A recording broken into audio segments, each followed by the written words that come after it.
Социалдык тармактарда быйылкы кыш эң суук болоору тууралуу айтылды. Бул маалыматты жайылткандар европалык атактуу Джеймс Медден аттуу метеорологдун сөзүнө шилтеме берген.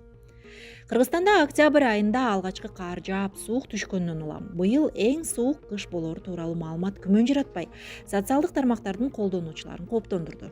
Бирок ал канчалык деңгээлде чын экенин факт-чек KG текшерип көрдү. Жаңылыкты жайылткан жалпыга маалымдоо каражаттарынын баардыгы One the World Zoo аттуу сайтты алгачкы булак катары көрсөтүшкөн. Бирок учурда бул сайт сатыкка чыгарылганын көрсө болот. Биз веб-архив аттуу куралды колдонуп, сайттын мурдагы баракчаларын изилдеп чыктык. Көрсө бул сайтта эң акыркы маалымат 2020-жылдын 7-июнунда жарыяланган экен. Ал эми сайт өзү көңүл ачуу максатында иштеген. Google издөө системасынын жардамы менен эң суук кыш тууралуу маалымат 2017-жылы эле жарык көргөнүн аныктайбыз. 4 жыл мурда чыккан жаңылыкта британиялык климатолог Джеймс Меддендин сөзүнө шилтеме берилген. Эми бул адам тууралуу маалыматты издеп көрөлү. Ал өзүнүн социалдык тармактагы баракчасында Exactive Weather компаниясынын жетектерин белгилеген. Бирок бул компания Улуу Британияда каттоодон өткөн эмес. Андыктан Медден жөн гана жеке ишкер жана анын адистер тобу жок экенин билдирүүлөрүнөн аныктай алдык.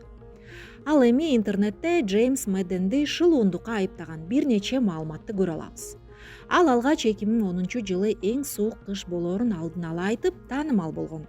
Чынында Меддендин аба ырайы тууралуу алдын ала айтканынын көбү иш жүзүндө аткарылбай калат.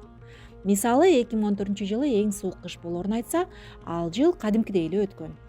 Мындан тышкары 2016-жылы эң ысык жай болоорун маалымдаган. Бирок чынында бул жай дагы өзгөчөлөнгөн эмес. Эми квалификациялуу синоптиктердин жана метеорологиялык кызматтардын божомолдорун карап көрсөк. Азырынча быйылкы кыш тууралуу так божомолдор жок. Бирок алдын ала маалыматка ылайык 2021-жылдын октябрынан 2022-жылдын мартына чейинки мезгилде кадимкидей эле кыш күтүлүүдө. 2021-22 жылкы кыш тууралуу маалымат Кыргыз гидрометтин сайтына чыга элек.